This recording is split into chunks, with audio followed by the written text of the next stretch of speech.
Good morning students, today's class for class 12th chapter 7 कर रहे हैं हम आज हम करेंगे चैप्टर 7 का इंट्रोडक्शन। इंटीग्रेशन क्या है, आप इंट्रोडक्शन को अच्छी तरह से सुनिए ताकि आपको ये समझ आए कि आप जो है कोई भी इंटीग्रेशन का प्रोसेस क्या है, इंटीग्रेशन क्या चीज है। टफ नहीं है इंटीग्रेशन किसी भी लिहाज से, ठीक है। एक बार को आप बस सिस्टमेटिक ढंग से अगर इसको पढ़ेंगे तो आपको इंटीग्रेशन बिल्कुल भी मुश्किल नहीं लगेगा। तो इंटीग्रेशन स्टार्ट करते हैं। देखिए पूरा ये जो 5th 6th 7th 8th 9th chapter आपका कैलकुलस के नाम से, कैलकुलस में भी जो है दो टॉपिक हो गए, एक डिफरेंशिएशन कैलकुलस और एक इंटीग्रेशन कैलकुलस। अब जो ये डिफरेंशियल कैलकुलस है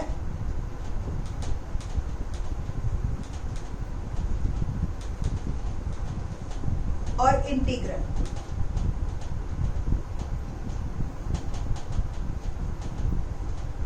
अब ये जो डिफरेंशियल कैलकुलस है ये चलता है डेरिवेटिव के ऊपर, कि इसका मेन जो रोल है वो इसमें डेरिवेटिव का है।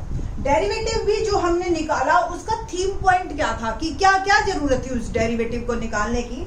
तो एक्चुअल में हम चाहते थे स्लोप पहली चीज और टेंजेंट लाइन।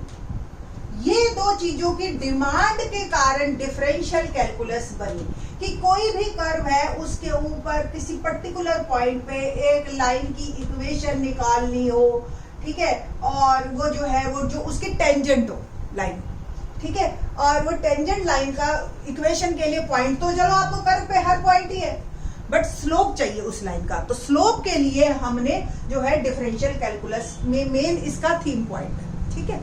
अब इंटीग्रल कैलकुलस बात करते हैं। इंटीग्रल कैलकुलस में हमने जो है ये स्टार्ट जो क्या प्रॉब्लम आई, क्या जरूरत थी इसकी। तो पहली तो चीज जो हमारे पास थी कि ऐसा अगर मेरे को डेरिवेटिव दे रखा हो तो क्या मैं फंक्शन निकाल सकती हूँ कि ये किसका डेरिवेटिव है, ठीक है। Like d/dx of sin x, ये मुझे आंसर, ये d/dx of sin x is cos x, ये क्लियर है हमें, ठीक है। अब मेरे पास आंसर है ये cos x की किसी का डेरिवेटिव ये है, ठीक। तो क्या इसका क्वेश्चन मुझे पता चल सकता है। एक तो पहला ये था इंटीग्रेशन का कि रिवर्स प्रोसेस कि एंटी डेरिवेटिव निकालो। दूसरा जो इसका मेन था कि एरिया फाइंड आउट करने के लिए। अब देखो आप 6 7 से आप एरिया फाइंड आउट करते हो बट फिक्स शेप की करते हो। सबसे पहले आपने स्क्वायर का सीखा, रेक्टेंगल का सीखा, फिर उसके बाद हमने आपको पैरेललोग्राम सिखाया, रोम्बस सिखाया, ट्रायंगल सिखाया by different method area. But जब आप लाइफ में जाते हैं रियल लाइफ में और आपको कोई कह दे कि कोई लेड का टुकड़ा है या कोई पर्टिकुलर पेपर पीस है जो एक साइड से कटा हुआ है, फटा हुआ है, और अब कहे उसका एरिया, तो आप उसको पर्टिकुलर शेप में तो नहीं लाओगे ना, कि पहले तो मैं शेप में लाऊंगा क्योंकि मेरे को तो पर्टिकुलर शेप का ही एरिया आता है। तो यहां से शुरू हुआ इंटीग्रेशन कि कैसी भी लाइन हो, कैसा भी कर्व हो, आपको यहां से यहां का एरिया चाहिए, ये एरिया मिलेगा, ठीक है।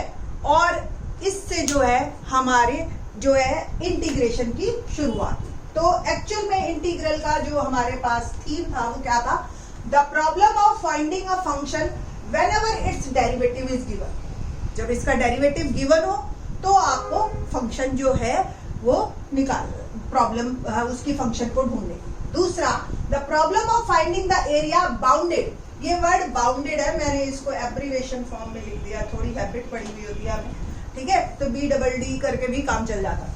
तो by the graph of a function under certain conditions. 12th class में है, अभी स्टार्टिंग है, तो पर्टिकुलर कंडीशंस पे ही हम लिमिट में ही बात करेंगे, ठीक है। तो बाद में जो है और ज्यादा हम रेस्ट्रिक्टिव ये ओपन हो जाते हैं। अब इंटीग्रल कैलकुलस में भी आपके पास दो तरह के इंटीग्रल इसको कवर करते हैं।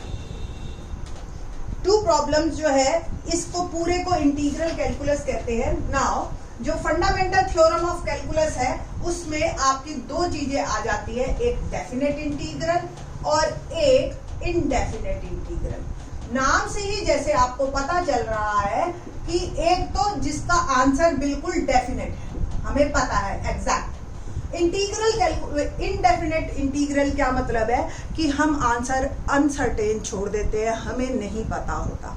तो सबसे पहले हम इनडेफिनेट इंटीग्रल की बात करेंगे। अब ये काम कहाँ आता है, ये इंजीनियरिंग मैथमेटिक्स में आपके काम आएगा खूब, और साइंस के आगे टूल्स वगैरह बनाने में भी काफी ये काम आता है। तो मतलब ये जो डेफिनेट इंटीग्रल है ये काफी यूज में आता है आपके आगे आने वाले टाइम में, अगर आप इंजीनियरिंग में जाते हैं तो। ठीक है, तो सिंपल पहले इनडेफिनेट इंटीग्रल की ही बात करते हैं, और उससे पहले मैं थोड़ा सा बात करूंगी कि आपको क्या क्या सिंबल मिलेंगे क्वेश्चन में। हर क्वेश्चन में जो है ना, आप मतलब क्वेश्चन तो बच्चे कर लेते हैं, इंटीग्रेशन का साइन ही भूल जाते हैं। अरे कर क्या रहे हो, 12th क्लास के स्टूडेंट हो आप, है ना। तो 12th क्लास के स्टूडेंट से हम ऐसे उम्मीद नहीं करते कि सिर्फ आंसर लिख दिया और हम नंबर दे देंगे। आपको प्रॉपर वे में सिंबल के साथ चलना है प्रॉपर। ये ना हो कि 3 महीने बाद आप ही उस चीज को चेक करो और आपको ही ना समझ में आए ये मैंने क्यों लिखा है। ठीक है, तो सबसे पहले तो इनडेफिनेट इंटीग्रल सिंबल्स की ही बात कर लेते हैं कि क्या सिंबल्स है हमारे पास और उसकी टर्म्स क्या है, सिंबल्स और मीनिंग। ओके, तो सिंबल ये जो हमारे पास है सिंबल fx dx इस तरह का आपको मिलेगा। मैं फ्रेजेस भी लिख देती हूँ पूरा।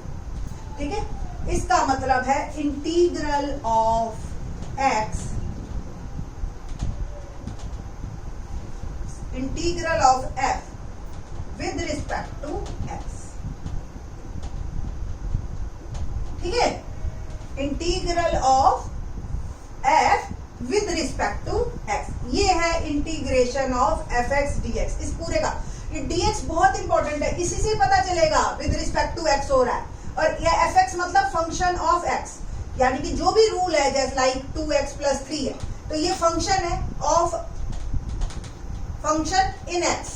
ठीक है, तो x वेरिएबल है यहाँ पे और ये फंक्शन है। सेकेंड मीनिंग कि fx, ये मैंने अभी बता ही दिया है, fx dx का क्या मतलब है, इसको हम इंटीग्रैंड कहते हैं, यानी कि जिसका इंटीग्रेशन हमने करना है। x इन fx dx का क्या मतलब है, वेरिएबल ऑफ इंटीग्रेशन।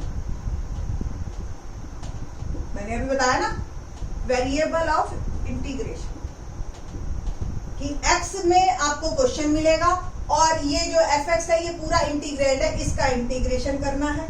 ठीक है, और इंटीग्रेट इस सिंबल का मतलब यही है कि इंटीग्रेशन करना है। एंड इंटीग्रल ऑफ f, और इस तरीके से आपको जो है एक और आप आंसर में सिंबल लिखेंगे c, दैट इज कांस्टेंट। इसके बारे में बात करते हैं अब कि ये कांस्टेंट क्या है, कैसे करना है और इसका मतलब क्या है। अब देखिए एंटी डेरिवेटिव मेथड में हम जाते हैं कि मतलब मेरे पास आंसर है और मेरे को बाय हिट एंड ट्रायल निकालना है कि जी क्वेश्चन क्या होगा। पहले मैं थोड़ा सा आपको बता देती हूँ, d/dx of sin x differentiation के फार्मूले है, रिकॉल करने के लिए लिखे हैं d/dx ऑफ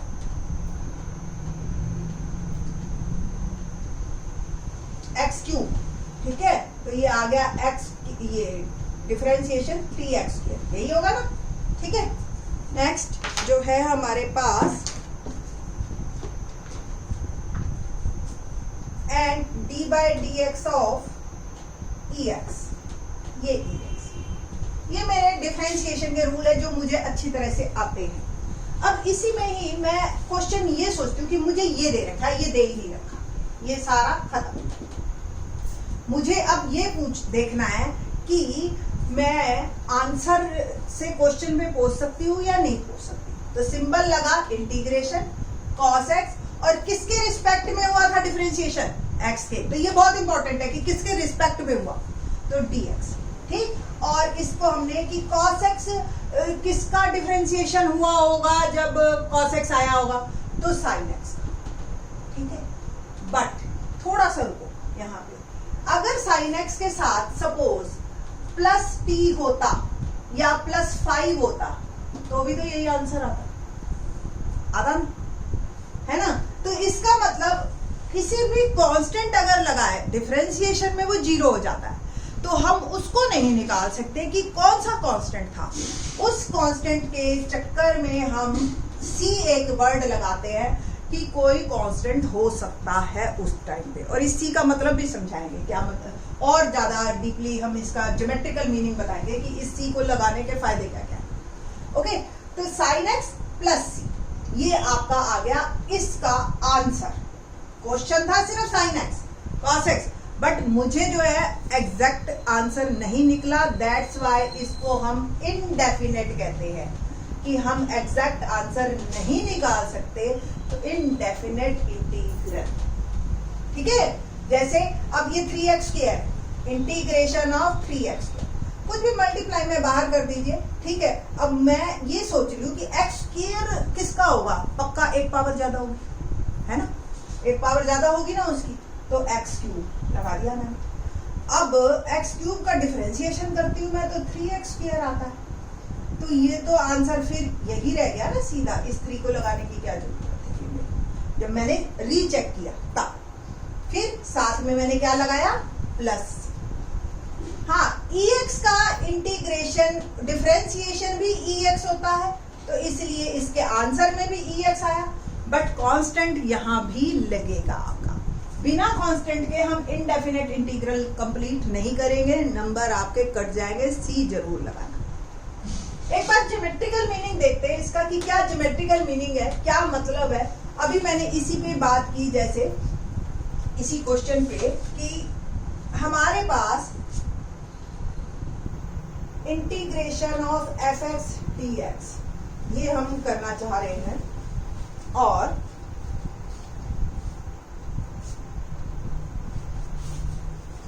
तो एफ एक्स डी एक्स पे बात करते हैं हम। एफ एक्स डी एक्स जो है फंक्शन मैंने लिया सपोज 2x, ठीक है।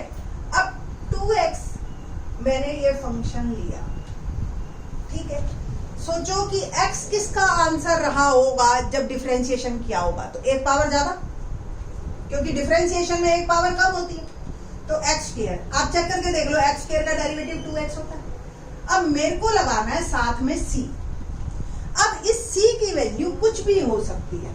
आपको पता है ये x square type 11th class में आप पढ़ चुके हो कि अगर y is equal to x square की fx और y एक ही बात है बेटा, ठीक है। तो y is equal to x square है, तो ये पैराबोला है, ठीक। और पैराबोला किस टाइप का है, इसका वर्टेक्स 0 0 और अपवर्ड है ना, तो ये आपका पैराबोला है एक्स स्क्वायर, और 0 0 वाला मतलब इसमें कांस्टेंट 0 0, क्योंकि वर्टेक्स 0 0 वाले ही पढ़े हैं हमने 11th क्लास के सिलेबस में।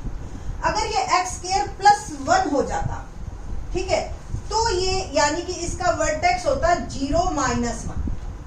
इसको आप 11th क्लास में पढ़ना,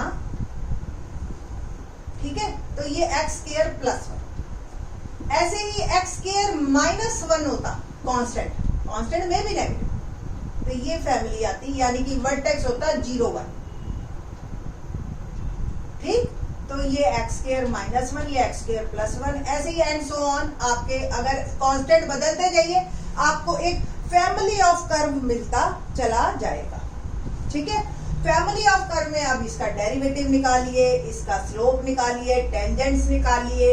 अब इसके बाद एक्चुअल में शुरू होता है आपका इंटीग्रेशन, डिफरेंशिएशन, कैलकुलस, और इसी से ही आपकी सारी चीजें बनती हैं इंजीनियरिंग मैथमेटिक्स में, ठीक है। तो बेसिक फंडा है ये आपका। चलो ये तो ज्योमेट्रिकल मीनिंग था, मैं सिंपल आपको थोड़ी सी नॉलेज देना चाहती थी रिगार्डिंग दिस। मैथ्स पे आते सीधा कि एंटी डेरिवेटिव मेथड से पहले थोड़े से एक आधे फार्मूले आप और देख लीजिए, बाकी आपकी बुक में दे रखे हैं, फिर भी मैं एक दो तो लिखती हूँ कि integration of x n, x की कोई भी पावर हो, जो अभी हम कर रहे थे आपको याद हो, एक पावर ज्यादा कर दीजिए, और अगर मैं इसका डिफरेंशिएशन करूं तो n+1 और साथ में आएगा, तो उसको अवॉइड करने के लिए हमेशा उसी पावर से डिवाइड कर देंगे, ठीक है। Plus similarly d/dx of sin x is integration of sin x। अब देखिए cos x के इंटीग्रेशन में माइनस आता था, है डिफरेंशिएशन में, cos x के डिफरेंशिएशन में माइनस आता था, अब sin x के इंटीग्रेशन में माइनस कर दीजिए ताकि उस माइनस को हम कंपनसेट कर सकें जो डिफरेंशिएशन में हमने लगाया था। तो difference integration of cos x ये आपका पॉजिटिव हो जाएगा। थोड़ा सा 1-2 दिन प्रॉब्लम रहती है बच्चों को जब इंटीग्रेशन वो स्टार्ट करते हैं कि प्लस माइनस की कंफ्यूजन रहती है, बट आप ध्यान रखना इसका, जिसका हमें आंसर पता है सिर्फ हम उसी के ही अभी फार्मूलों को जो है लेते हुए चलेंगे बस, और उसी से ही हम अपने सारे क्वेश्चन करेंगे एक्सरसाइज 7.1।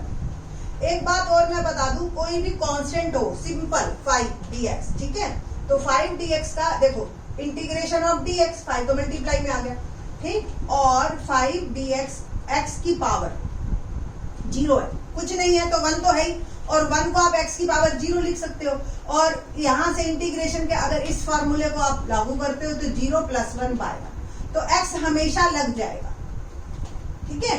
तो कोई भी कांस्टेंट, इवन मैं इसको 5 भी नहीं लिख रही, मैं c लिख रही हूँ, c, इस c से कंफ्यूज मत होना, एनी कांस्टेंट लिख लीजिए, बल्कि a लिख लीजिए, ओके फाइन, a dx, ठीक है, तो a बाहर और ये ax, इस तरीके से आपका आंसर आ जाएगा। 2-3 और हैं फार्मूले, क्या क्या, ex का इंटीग्रेशन ex ही होता है, ठीक है, 1/x, ये थोड़ा सा स्पेशल केस है। अब अगर हम इसी रूल को फॉलो करते हैं 1/x में, यानी कि x की पावर -1, तो -1 + 1 n+1, और जो पावर आई वही नीचे, तो फिर किसी के नीचे तो 0 हो ही नहीं सकता। अब ढूंढिए आपकी 1/x किसका इंटीग्रेशन होता, डिफरेंशिएशन होता है, दैट इज log x, ठीक। तो ये आपने फार्मूले करने हैं। इसी तरह से इनवर्स के डिफरेंशिएशन भी हमने कर रखे हैं, तो इनवर्स में आपको पता है √1 - x² dx को आप, ये किसका होता है डिफरेंशिएशन, साइन इनवर्स x। तो इस तरीके से आप इनवर्स के भी सारे फार्मूले कर लेंगे, ठीक। फार्मूले से ज्यादा, फार्मूले देखो इंपॉर्टेंट है, शुरू करने से के लिए आपको फार्मूले चाहिए ही चाहिए, और जैसे जैसे क्वेश्चन में फार्मूले आएंगे मैं आपको बताती चली जाऊंगी, ठीक है। एक्सरसाइज 7.1 फर्स्ट 5 क्वेश्चन वो कहते हैं कि हिट एंड ट्रायल से, यानी कि एंटी डेरिवेटिव मेथड से आप कीजिए, कि भी सोचो और बताओ। तो क्वेश्चन नंबर 1 क्या है, sin 2x dx, find an anti derivative of the following function by the method of inspection. पहले चेक करो, पहले लिखो, फिर चेक करो उसका आंसर, फिर चेक करो, इस तरीके से, ठीक है। तो sin 2x किसके डिफरेंशिएशन में आता है, cos x के। अब प्रॉब्लम ये हो गई, अगर मैं cos 2x लिखूं तो इसका अगर डिफरेंशिएशन करूं तो क्या आएगा, -sin 2x, और साथ में चेन रूल लगेगा × 2, है ना, ऐसे ही आएगा। तो हम जो है कर देते हैं माइनस और डिवाइड बाय 2। आप देखिए, अगर सपोज मैंने क्वेश्चन ये लिखा और अब मैं इसका करूं डिफरेंशिएशन, तो ऊपर वाले का आंसर sin 2x आएगा, नीचे वाले 2 से कंपनसेट करेगा +c, और ये जो है आपका ये माइनस, इस माइनस को कर देगा खत्म, है ना। तो that is called method of inspection, और इससे जो फार्मूला बना मेरा वो क्या बना, ये ध्यान रखेंगे आप।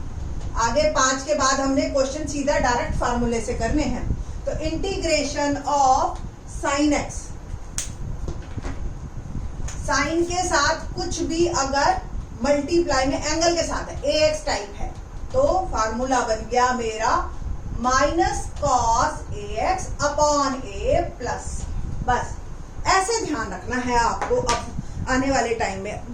इवन आपको रटने की जरूरत नहीं है, आप जब प्रैक्टिस करोगे ना तब आपको ज्यादा अच्छी तरह से आएंगे क्वेश्चन, ठीक है जी। नेक्स्ट क्वेश्चन करते हैं हम, second question number 2, cos 3x। अब आपको ये ज्यादा आसान लगेगा और समझ भी आएगा। cos किसके डिफरेंशिएशन में आता है, साइन के, और जो भी है उसके नीचे 3 लिख दीजिए ताकि वो 3 कट जाए। अब देखो साइन का डिफरेंशिएशन पॉजिटिव होता है, ठीक है, तो cos के इंटीग्रेशन में पॉजिटिव आ जाएगा प्लस, तो हमारा क्या फार्मूला बन गया, cos ax का। इसको ही कहते हैं method of inspection. cos ax dx is sine A x upon A plus, ठीक है। द थर्ड वन इज, अभी तक देखो ई एक्स का तो हमने कई बार करके दिखा दिया आपको, E two X plus E two X D X, तो E two X upon two भी लेंगे, क्योंकि जब इसका डिफरेंशिएशन करोगे बेटा आप, तो ई का तो ई हो गया, by chain rule into two भी आएगा, वो टू इस टू को कट कर देगा और आपका आंसर बन जाएगा, ठीक है जी। तो हमारे पास ये आ गया E A X D X is equal to E X upon A. तो जो भी x के साथ एक्स्ट्रा टर्म है उसका डिफरेंशिएशन हम डिवाइड में लगाएंगे इंटीग्रेशन। डिफरेंशिएशन के टाइम, डेरिवेटिव के टाइम हम चेन रूल लगाते हैं, और जो भी डिफरेंशिएशन आता है कंपोजिट फंक्शन में तो मल्टीप्लाई करते हैं, इंटीग्रेशन में बस उसको हम डिवाइड करें, ये मेन बात है, ठीक है। क्वेश्चन नंबर 4 देखिए। अब आपके पास अगर लीनियर इक्वेशन, देखो सबसे पहले जो है आपको इसी का ही करना है, ax प्लस बी 3 अपॉन 3, वो एक्स एन वाले ही रूल को फॉलो करना है। इसका जो डिफरेंशिएशन आया उसको नीचे डिवाइड में लेके आए। अब थोड़ा सा इसका इंस्पेक्शन करते हैं, क्या इंस्पेक्शन करना है इसका डिफरेंशिएशन। पहले ब्रैकेट का करते हो, और जो कांस्टेंट होता है वो तो साइड में पड़ा रहता है ना हमारा। फर्स्ट ऑफ ऑल ये ब्रैकेट इनटू में क्या होगा, ब्रैकेट के अंदर का चेन रूल लगाएगा ना, तो ये हो गया ए। अब ये मेरे को जो आंसर दे रखा है 3 ब्रैकेट स्क्वायर, यही था ना डिफरेंशिएशन, 3a एक्स्ट्रा था, वही मैंने डिवाइड में डाल दिया ताकि ये कैंसिल हो जाए और मेरा आंसर आ जाए, ठीक है। तो फार्मूला क्या बना हमारे पास, ax प्लस बी कोई भी पावर हो n dx is ax plus b n plus 1 upon n plus 1, और जो इसका डिफरेंशिएशन है वो डिनोमिनेटर में प्लस, ठीक है जी। 5th question,